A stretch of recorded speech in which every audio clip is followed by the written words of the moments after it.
Welcome to the Kitsap Matters podcast. In each episode, we discuss the people, places, and things that make Kitsap County unique, covering local entertainment, restaurants, business, government, and anything else we find interesting, troubling, or just plain amusing. This is a community-focused podcast, but sometimes financial topics do arise, and since the host is a licensed financial professional, we have to include the following disclosure in every episode. The strategies and concepts discussed are for educational purposes only and do not represent specific investment, tax, or estate planning advice. Investing carries an inherent element of risk, and it's in everyone's best interest to consult a tax, legal, or investment professional.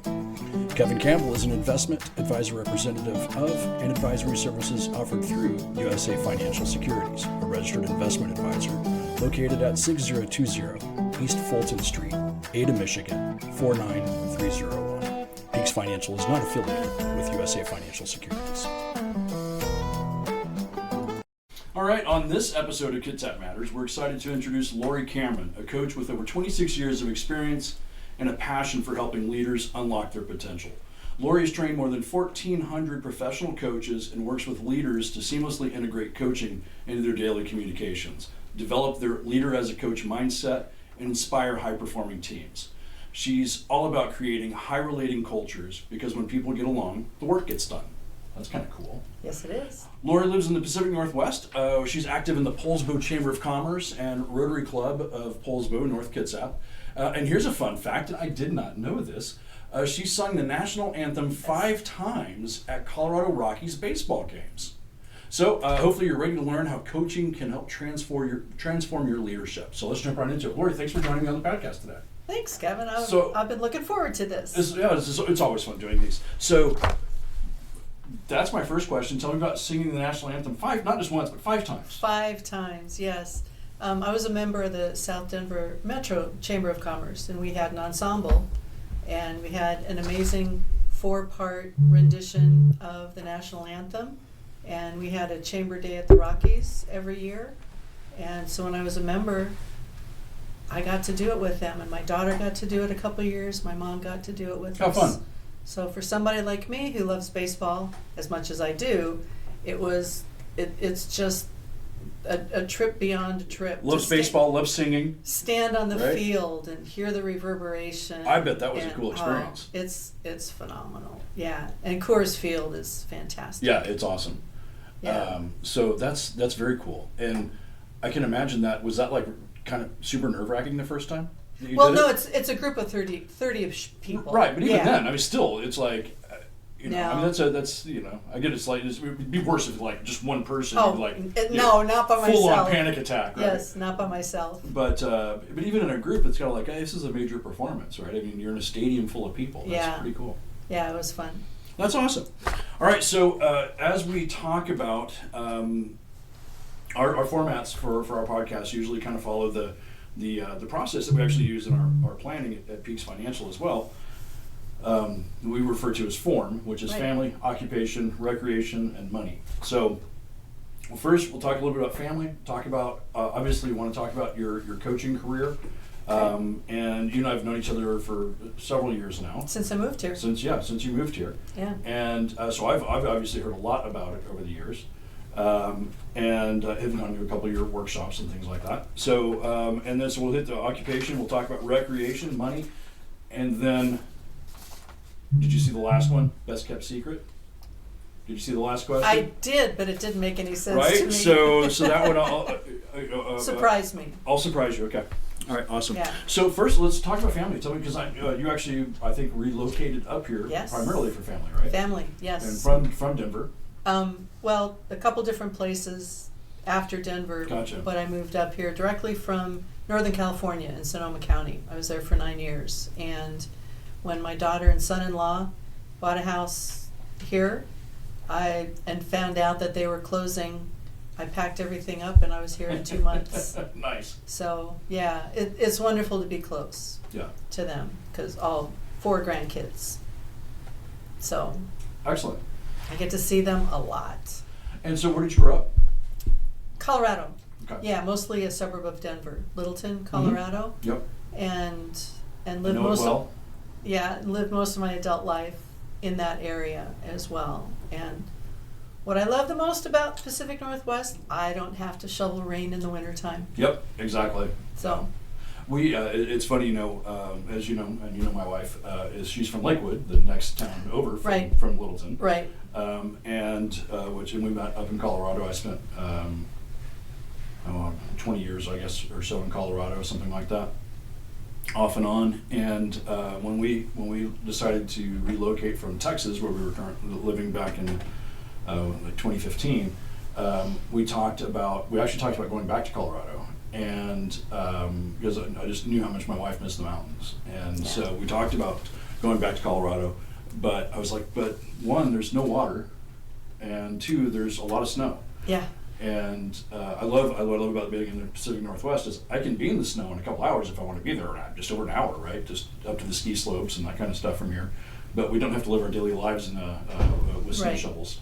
You And- just haven't lived until you've had to winch yourself out of your driveway, you know? Oh, been there, done that. Yeah, many Yeah. times. So grew up in Colorado, ended up here, and so 4 grandkids. And so then let's talk, do you think, like going down your professional path, like your family and your parents, is there anything in your family that kind of ended up influence from family members or anything like that kind of influenced your career moving forward and how you ended up in the space that you're in? I don't know that there was a particular family member that inspired it individually. In thinking about it, though, well, after some things happened, divorce happened late last millennium. Last millennium. Way back in the Back in the old days. back in the 90s. I was in a transition, and my brother asked me, my oldest brother said, if you could do anything and get paid for it, what would you like to do? I thought about it for a while, and one day I just said, I want to get paid to talk to people. And I started out really briefly in professional speaking, and then discovered professional coaching, Mm-hmm. and just took a quick class in that in Denver, and realized that that's what I want to do. And now, we'll get to this in a second. You also not only do coaching, but you also teach coaching. Yes, I'm on the faculty. Coach the coaches. Yes, I'm on the faculty of a coach training school, and I've been doing that for 22 years, and Wow. my own business since 1998, which makes it 26 years ago. Yeah. Awesome. So one other question about family, because I know we just kind of transitioned Sure. a little bit into career, but one other question about family is, so as a grandparent, what's the coolest part of being a grandparent? And how is it different than when you raised your own kids? I would say that I get to love on them to no end, and then I get to go home. All the fun, none of the work? No, it is the work, because I do watch them a lot and hang out at the house and fill in. We've got the whole grandparent cadre, the whole Right. village. The rotation? Yes, with the kids. So I'm happy to help in every way I can and hang out. Awesome. Yeah. So, so as we talk about, we kind of just talked about this, what I actually, my first question is the journey that led to where you are today. What do you like the most about being a coach? I think it makes the world a better place, Mm-hmm. because when I get to help people tap into their inner wisdom and really bring that out in a way that serves them and serves who they want to be and what they want to do in the world, I think that just makes their lives better, and one person's life, when it gets better, starts rippling Right. out to everybody in their life as well. So for me, it's the ripple effect of just the positive energy, the positive feeling that coaching helps people achieve. Yeah. I think coaching, personally, is a huge benefit. And I think a lot of entrepreneurs and business owners and business leaders get into the idea at some point where, hey, I'm at the top of my game. I don't need a coach, or I'm the boss. I don't need a coach. I don't need help. and right, Yeah. and then you look Rolling at, my eyes. right, and then you look at like okay, well, professional athletes, people who are at the top of their games, all have coaches, right? Because there's always room for improvement. Always room for There's improvement, and you have blind never spots. there's never the top of the game. Yes, blind spots, absolutely. And blind spots means we can't see them in ourselves, but maybe somebody else can reflect back something they're seeing, so that we go, oh yeah, that really is something I can work on. Yeah, So work on it. there's right? always room for improvement. Yeah. What do you think the biggest misconception about coaching is? And you're mostly in team coaching, if I remember correctly. I've done individual, group, business. Okay. Team. So everything, team coaching, individual coaching, all that. Okay, yes, I've kind of done it all, and I think the biggest misconception is, well, there's a couple, and one more recently that I'm discovering as I'm working more with teaching coaching skills to leaders and managers, when they say, oh yeah, I coach my team, and what it actually is more of sports coaching, like developing a training program and telling people what to do. And when it comes to professional coaching or life coaching, which is the more umbrella generic term, that's not what it is. It's asking questions that help the individual tap into their own wisdom and figure out what they want to do, create their own plan. So it's not sports coaching, and I think that's probably one of the biggest misconceptions. And it's not therapy, it's not counseling, it's not, somebody said, it sounds like you get paid to talk to a friend. I said, no, that's not it either. Because it's a really super refined, unique set of skills that makes professional coaching unlike anything else out there. And I think that as people hear the word coaching, they interpret it in their own way. And what I want to do is let people know that it really is a specific, unique set of communication skills. So. Awesome. And I think there is, at least I've run into a few people before. I'd be interested in your take on this, because again, you train coaches as well. Is I've met people before who are like, suddenly I'm a life coach, right? And sometimes you look at people and you're like, okay, you're 27. How much experience do you have where you can coach, someone? Yeah. And so, do you see people in your industry? Are there people out there that are kind of creating any challenges in your industry from saying, hey, I'm a life coach, or I'm a coach, and maybe they don't really have maybe the training that they need? Because your industry's unregulated, right? It's like you don't. No, or is it? No, it's not. It's self-regulated. Okay. Which is very different. Yeah. So within the coaching profession, we have our own code of ethics. Mm-hmm. And my belief is that anyone out there who says, I'm a coach, really needs to have accredited coach training. Mm-hmm. And so that they know what it is, know what it's not, know how to do it. So in reference to somebody who's younger, a 27-year-old can be an awesome coach, because it's not about their own life experience. Okay. It's about their skills Cool. in listening and asking questions.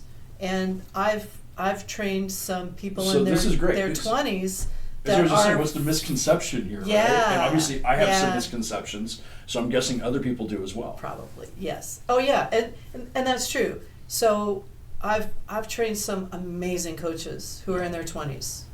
That's cool. And my industry is kind of, we have maybe this is my own thought process, just having been in my own industry for so long in the financial services world, is that you have, in my industry, I heard this stat the other day, I don't know where this stat came from, so don't make me prove it, but somebody told me the other day, and I can't remember where I found this, that there are more financial advisors over the age of 80 than there are under the age of 30.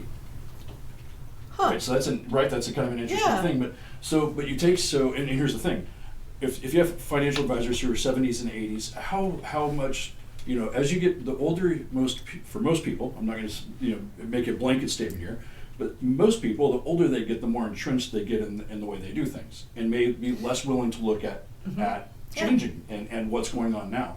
So while specifically in our industry, there's a lot of very talented people who are very smart that might be 30 years old. The problem is they don't have any gray hair.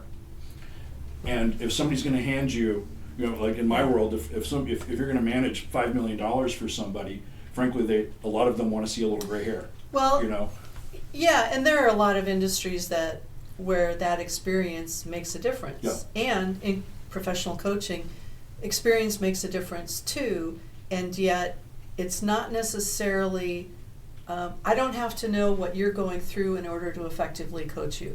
So I can coach somebody, even when I was 20, I could coach somebody in their 80s because my skill is listening and asking questions that help the client Yeah. figure it out for themselves. you don't have to have been there and done it. No, Yeah. right. And it's not, so coaches are not experts. They might be. In certain And fields, sure. Sure, they might But have they may not be an expertise. Right. I've coached. One of my favorite clients back in Denver was a woman who owns an award company, Award and Sign, and I had no clue about any of that. But what I did know is how to coach her to figure out what she wanted to create, what that was going to look like, and create that plan, and what resources does she have to help her do that. So it's an accountability partner and a sounding board. It's not advice. It's not an expert saying this is what you need to do. It's not consulting. It's like I said, it's a really unique set of skills. And I will repeat, I think anybody that says I'm a coach really needs to have gone through accredited coach training that's accredited by the International Coaching Federation. Awesome. Because Cool. that way we know that they will adhere to a very specific set of core competencies and code of ethics. So how do you see, one of the big questions, AI these days is one of the big topics, right? So, and it may not affect your industry, maybe it will, I don't know. How do you see your industry changing over the next 15 or 20 years? I was reading that question on your sheet and I thought, it's hard to know what it's going to look like Right? at the end of 2025, right? one year from now, Right. it's hard to know what anything's going to look like. And AI, I use AI for ideas for marketing, to generate ideas, Mhm. kind of generate thoughts, things to think about. And yet, there will never be any substitute for this right here. Yeah, absolutely. AI will never, ever be able to hear the nuances Yep. in somebody's voice, in their inflection, in their breathing, that might indicate that there's something else going on underneath it, and to be able to check in with that. So it'll never replace this, and yet, I've seen it help generate ideas, thoughts for marketing, for ideas for articles, things like that. So It's a research assistant. That's the way I use it. Yeah, that's is great. I use it as Yeah. a research assistant. yeah, it is. That's a great word for it, and it'll just And- never, ever replace human connection. I've said this many times because my industry is very much the same thing, right? Is I use it as a Yeah. research tool. I use it to help me streamline things that I'm working on.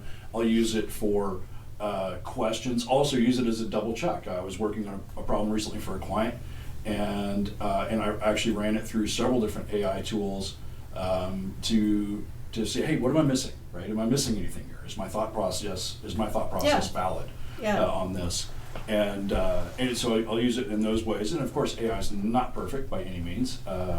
It actually is wrong quite a bit, so you have to be able It's to. only the output's only as good as the input. Yep. So if I've seen it make mistakes, and I was using it for a research thing recently, and it gave me a response back, and I said, I know that to be incorrect. Please double check your work.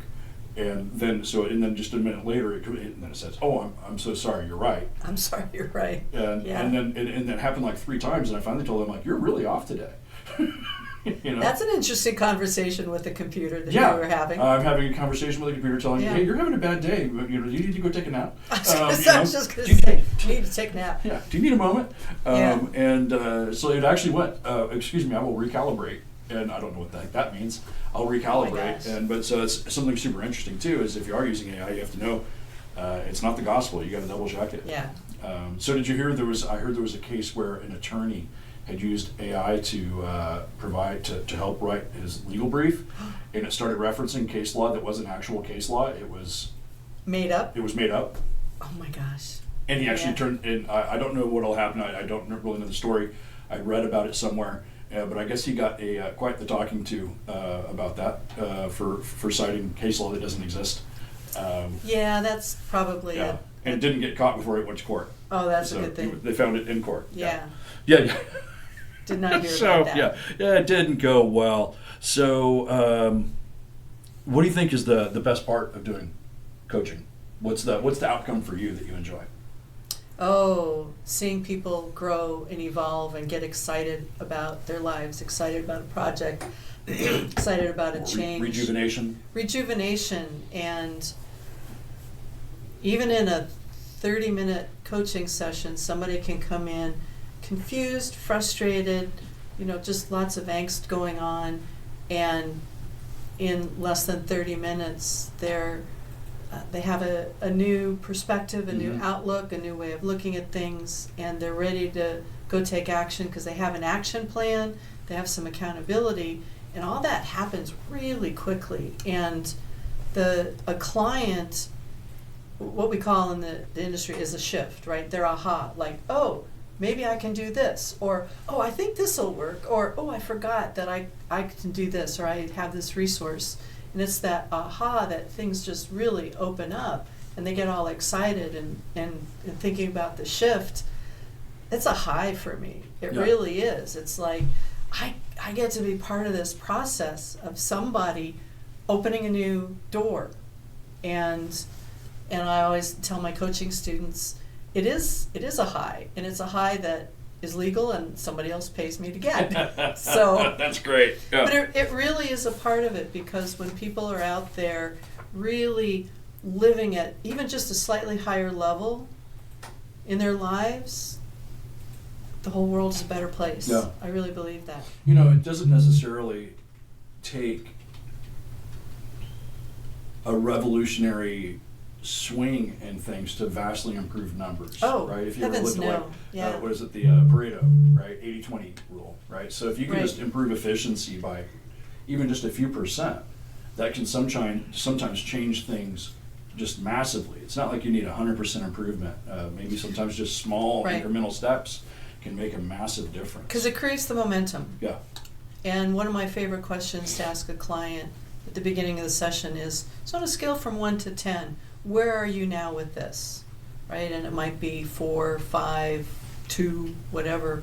And at the end of a 30 or 40-minute session, if it's a 7 or an 8, That's huge. celebrate progress. Yeah. That's one of my mantras, celebrate progress. No matter how small, celebrate it, because that's how you get more of it, is to celebrate and focus on what you want and where you're going. That's one of the unique things about coaching too, is that coaching really focuses on what's possible, what's working well, what do you want, how are you going to create that, what does success look like, and moving in that direction rather than, so tell me everything that's going wrong, Right. and Yeah. and so let's fix a problem. So coaching is not problem focused, because there's nothing to fix.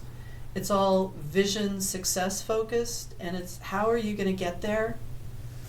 And it's the shift in that whole mentality, what I call the mindset and the heart set, of what's focusing on what's possible, keeps me going as Yeah. well. Because I have my own days where I'm at a 2 or a 3, and after I coach somebody, I'm always at a 10. Yeah. If I don't hang up the phone after a coaching session, dancing around my apartment going, I can't believe I get paid to do this, Right. then I'm probably not doing it right. That's awesome. And Yeah. that's great outcomes. If you can take somebody from, the goal may be to get to a 10, but if you can go in a session or in a short period of time, Yeah. go from a 4 to a 7, It's huge. that's massive, right? Well, hey, if we go from a 4 to a 7, maybe it takes us a little while to get to a 8 or a 9 or a 10. And you know what else though? That once you get to that 8, 9, or 10, there's going to be something else out there. Yeah. So that 8, 9, or 10 is going to kind of be taken over by the next Yeah. process, the next difficulty, the next challenge that's going to be at a 2, 3, 4. And on the other side of that challenge is always clarity. And on the other side of the clarity is always more confusion. Yeah. So it really is. It's a process. It's a process of personal evolution that it's just part of the human experience. And it's funny. I think when you look at grading things like that too, if you're using the 1 to 10 scale or whatever Yeah. whatever kind of scale it is, I'm one of those people who will almost never give anything a 10, no matter how good it is, because I always feel like there's room for improvement. Sure. Right. Yeah. Like there's things that 9.975, yeah. right? There are things that we do here like at Peaks Financial that I feel that we are exceptionally good at. Yeah. But even then, I wouldn't give us a 10. Although, as I'm thinking about this, there are a few areas where I'm like, I think we're absolutely. I don't think there may not currently be room for improvement because I think it's the best solution. I don't think that solution can be improved currently based on current technology and everything. But at some point, it will be able to. So Sure. even then, I still wouldn't give us 10. I would be at like that Yeah. 9.975, right? Because I know we can always Yeah. eke out a little bit better somewhere. Well, sure. And there's. And we're always trying to. Right? Yeah. It's a constant process. How can we make this better? Better, stronger, faster. After 26 years of coaching, I'm always looking at how can I be a better coach? How can I be a better listener? How can I be more present with my clients? How can I ask better, more powerful questions? So I'm always improving as well. Yeah. Awesome. So let's shift. So we've talked family, we've talked occupation. Yes. Let's talk recreation. So when you're not coaching or chasing kids, what do you or grandkids? What do you like to do with your free time? Explore the Pacific Northwest. It's a great place to explore, isn't it? I love hiking. And Oh, I'm sorry, real quick. Before I Yeah. forget, because it's not on my script or my note page here, is about your coaching. What we haven't mentioned is the name of your company. We've talked about you and your Oh, coaching. well, thank you for that. The name of your company. Yes. So how would people find out more about what you do? So let you talk about the name of your company, your website, how Sure. to contact you, that kind Sure. of stuff. Well, I do both live training, and I've just launched an online course website as well. So taking 26 years of content, turning into courses, and I've got some to start populating that website. But my main website is wakeupenterprises.com. Okay, wakeupenterprises.com. Because it's all about waking up. Awesome. Yeah. Waking up smiling, hopefully.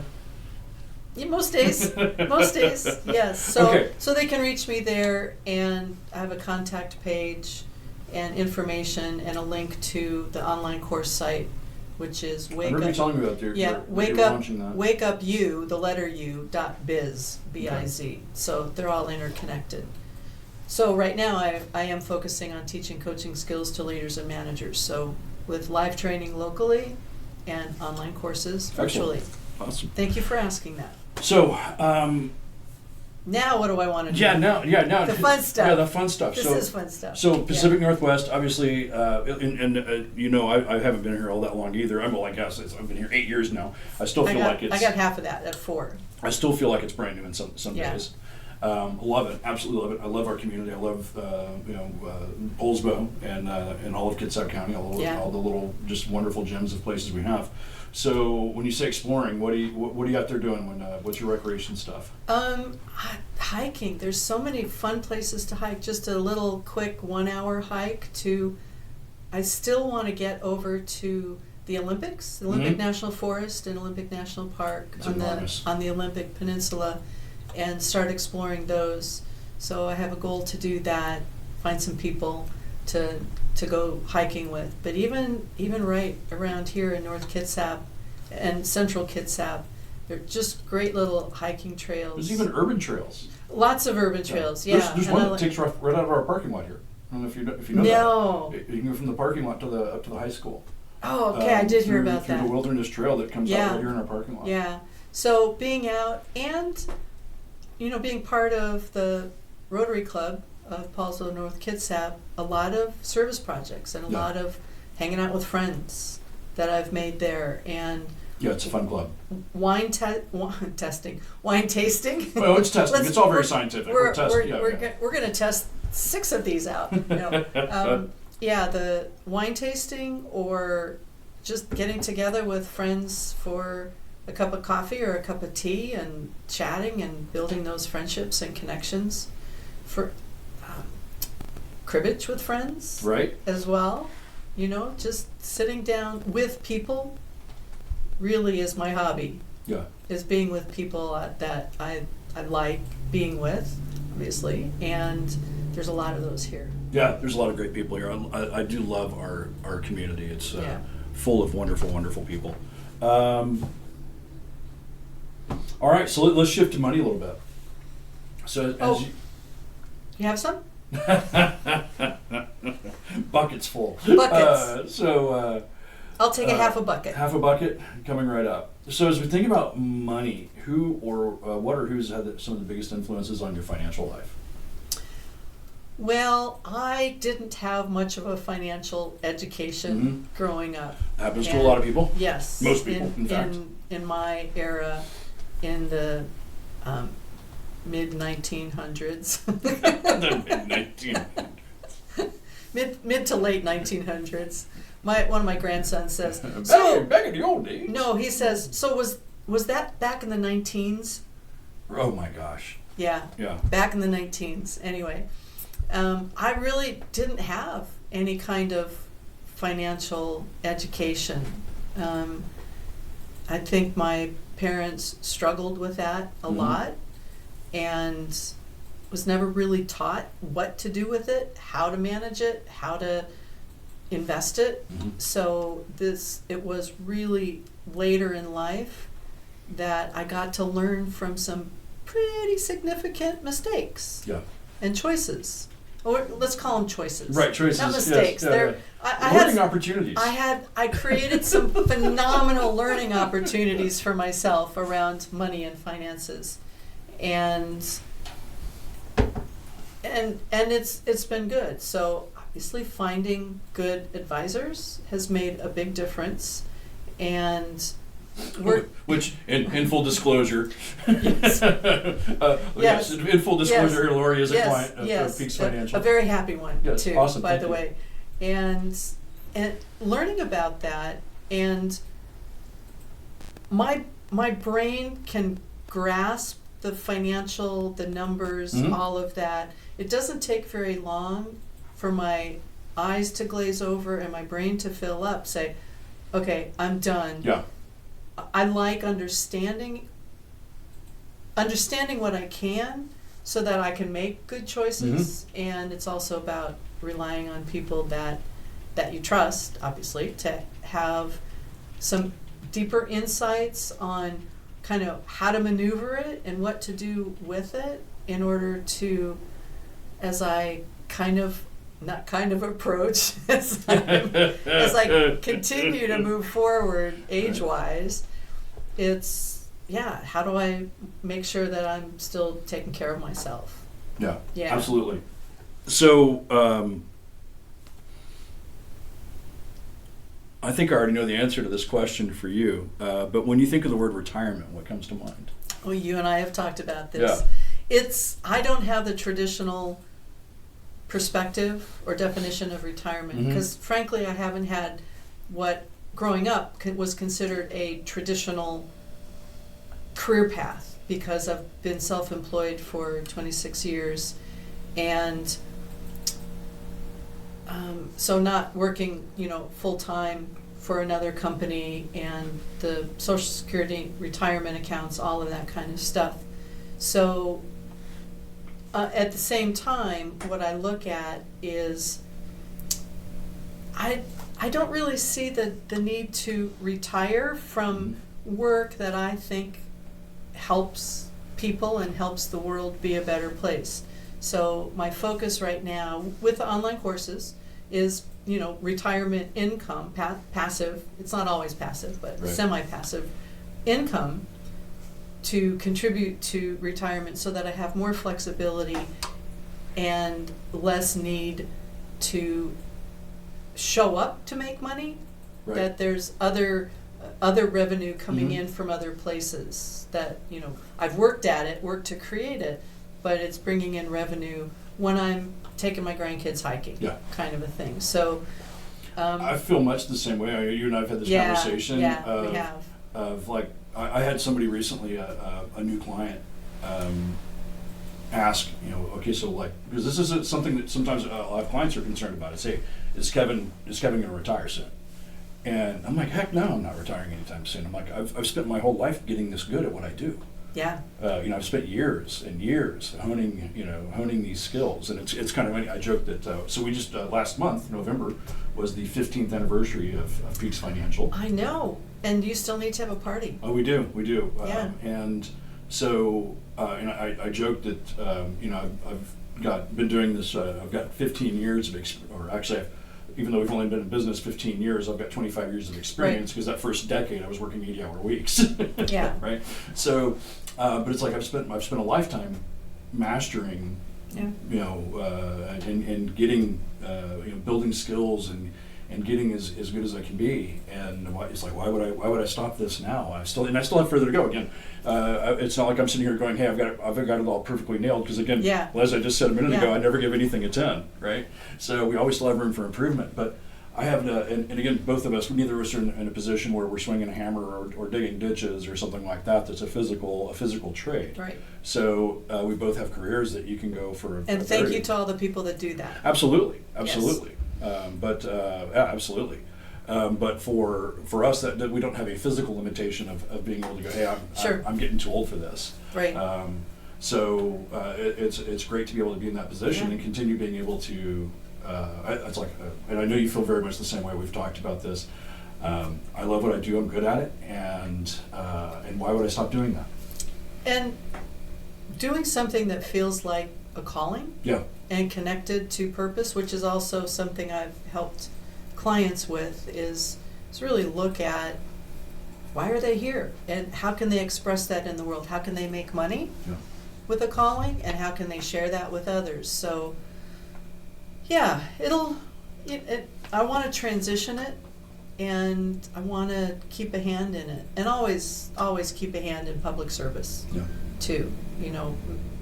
Being out there in the community, helping and serving is always going to be a part of it. Wonderful. Too. All right.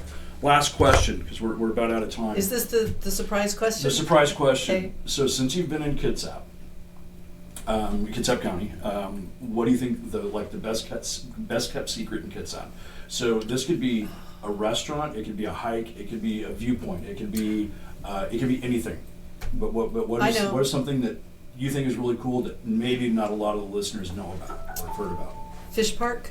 Fish Park is very cool. Fish Park in downtown Paulsbo, right on Dogfish Creek, to watch the salmon, watch the tide come up and down. Just a little teeny pocket park with meandering trails. I don't know how many acres, not many acres, but to the grandkids, it feels like a vast wilderness, and Right. they absolutely love it there. And I think it's something that is just an absolute gem. And the local service clubs, the Lions and Kiwanis and Rotary, they all help maintain the trails. And you and I have been out there working on the trails too, Yep. and in the park. And it's just this little gem that is so well maintained by the city. And I like going, if I really need a break, I'll just head over, and I can walk for 30 minutes from one parking lot to the other and back, and I feel refreshed and Yeah. renewed. It's a beautiful hike. It's gorgeous. It's not even really a hike. That's a walk. No, It's a stroll. It's a meander. Yeah. And yet it's, yeah, I would say that's the first one that comes to mind. Awesome. Anything else you want to add in before we wrap it? There was one question on the prep for things to offer listeners. Oh, yes. Can I share that? Certainly. Okay. So anybody that is interested out there, and I can do this, I prefer in person locally here in Kitsap, but I can do it virtually too, is a complimentary seminar. I looked through all my work and I thought, this is the one I want everybody to know about, and you've actually participated in it. I have. Turning inner chaos into calm in about 60 seconds. It's a technique that I teach, and I've started doing it for companies and boards and nonprofits and I saw volunteers. The steps. Yes, that you have. the 5 breaths. There's Yes. Yeah, there's that's several in of there. those here in the office. Good. Yeah. So anybody that's listening out there that wants to bring that to your staff, a committee, a board, company, anybody, Awesome. just reach out. And again, reach out to wakeupenterprises.com. wakeupenterprises.com, plural. Wake Up Plural. Enterprises plural. Awesome. Yes. Lori, and you can thanks. reach me through there. Thanks for spending some time with me on the podcast. Thank It's you. been a lot of fun. Getting to know a little bit more Yes. about what you're doing. Yeah. Thanks and for both having me. personally and professionally, and love having you in the community. So I love being here, and I love having the connection with you and Chris and your whole staff, and everybody's wonderful. they are a pretty good crew of people. Yes, they're a good crew of people. Awesome. That's a wrap. Another episode of the Kitsap Matters podcast. Thanks for listening. We'll talk to you next time. This is a community-focused podcast, but sometimes financial topics do arise, and since the host is a licensed financial professional, we have to include the following disclosure in every episode. The strategies and concepts discussed are for educational purposes only and do not represent specific investment, tax, or estate planning advice. Investing carries an inherent element of risk, and it's in everyone's best interest to consult a tax, legal, or investment professional. Kevin Campbell is an investment advisor representative of and advisory services offered through USA Financial Securities, a registered investment advisor located at 6020 East Fulton Street, Ada, Michigan, 49301. Peaks Financial is not affiliated with USA Financial Securities.